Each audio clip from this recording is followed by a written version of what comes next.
네, 조금 전인 낮 1시 반쯤 관저 관내로 들어갔던 공수처 수사팀과 경찰들이 내려오는 모습이 포착됐습니다. 공조수사본부는 공식적으로 체포영장 집행을 중단했다고 밝혔습니다. 오늘 오전 8시 2분 관저로 진입한 지 약 5시간 반 만에 체포영장 집행이 무산된 겁니다. 공조부는 계속된 대치 상황으로 사실상 체포영장 집행이 불가능했다며 현장에 있는 인원들의 안전이 우려돼 집행을 중지했다고 밝혔습니다. 이어 법 절차에 응하지 않은 피의자 태도에 심히 유감을 표한다고 덧붙였습니다. 공조본의 체포 시도 중단은 계속 이어지는 대통령 경호처와의 대치를 당장 타개할 방법이 없었기 때문으로 보입니다. 2시간 전쯤 공수처가 1차, 2차 저지선을 차례로 뚫은 것으로 전해졌는데요. 이후 경호처가 다시 공수처를 막아서면서 관저 건물에는 들어가지 못한 것으로 보입니다. 앞서 경찰특별수사단은 경호처장에게 체포영장을 제시하고 협조를 요청했다고 말했지만 경호처장은 대통령 경호법상 경호구역이기 때문에 진입을 불허한다는 입장을 밝힌 것으로 파악됐습니다. 이후 경호처는 거듭 불허 입장을 고수했고 결국 장시간 대치 끝에 오늘 체포 시도는 무산된 것으로 보입니다. 한편 새벽부터 관저 앞에 모인 윤 대통령 지지자들은 윤석열 체포 반대, 경호처 힘내라라고 외치며 목소리를 높이고 있습니다.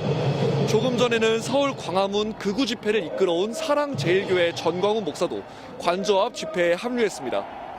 민주노총은 잠시 뒤인 오후 3시부터 대통령 탄핵과 체포를 촉구하는 맞불 성격의 결의대회를 진행한 뒤 이후 관저 방향으로 행진하겠다고도 예고한 상황입니다. 경찰이 만일의 사태에 대비해 경찰 기동대 45개 부대 2,700여 명의 경력을 관저 주변에 배치해놨습니다. 이번 체포영장은 오는 6일 만료되는데요. 그렇기 때문에 공수처는 그 이전에 체포영장 집행을 재시도할 것으로 보입니다. 앞서 공수처는 경호처의 영장 집행 거부에 법적 근거가 없다고 경고한 바 있습니다. 법원 또한 윤 대통령에 대한 체포영장과 수색영장을 발부하면서 이 군사상 비밀을 지켜야 하는 장소는 책임자 승낙 없이 수색 또는 압수할 수 없다는 형사소송법 적용을 예외로 한다고 이례적으로 명시하며 경호처가 영장 집행을 거부해서는 안 된다고 못 박은 상황입니다. 경호처가 다시 영장 집행을 막아서면 다시 충돌과 대치가 반복될 수 있습니다. 지금까지 한남동 관저 앞에서 전해드렸습니다. 조금 전인 1시 30분쯤 공조수사본부는 공지를 통해 체포영장 집행을 중지했다고 밝혔습니다. 윤 대통령에 대한 체포영장 집행에 나선 지 5시간 반 만에 중단한 건데요. 공조부는 계속되는 대치 상황으로 사실상 체포영장 집행이 불가능하다고 판단했고 또 집행 저지로 인해 현장 인원들의 안전이 우려됐다고 이유를 설명했습니다. 그러면서 윤석열 대통령을 향해 법에 의한 절차에 응하지 않은 피의자의 태도에 심히 유감을 표한다고 했습니다.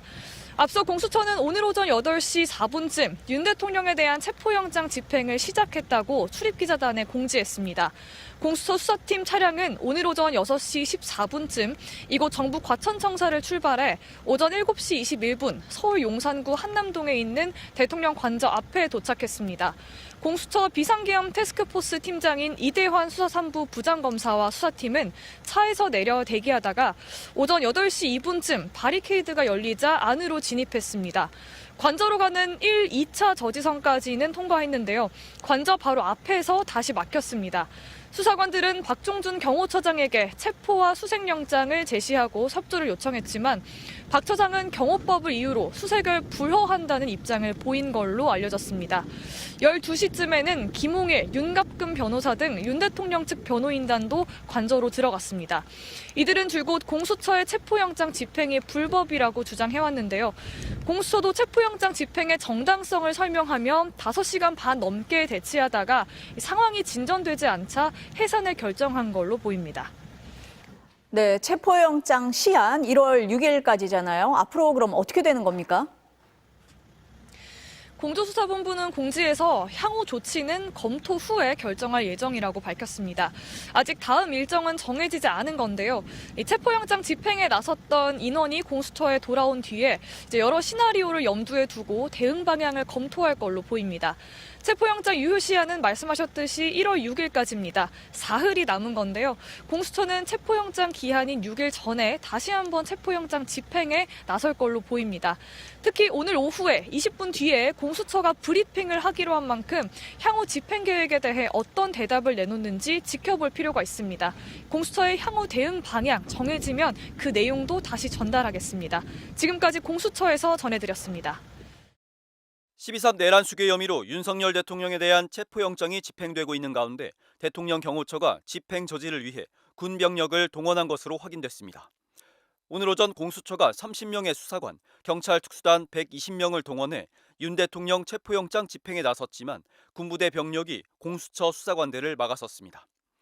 현장 관계자들에 따르면 수사관들의 집행을 막은 이들의 군복에는 수도방위 사령부 마크가 부착돼 있던 것으로 전해졌습니다.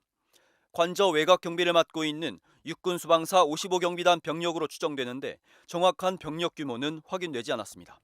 수방사 55경비단은 지난 2022년 윤 대통령 취임 이후 서울 한남동 관저 경비를 맡기 시작해 논란이 됐던 부대입니다. 김용현 전 국방장관이 사령관으로 근무했던 부대이기도 합니다.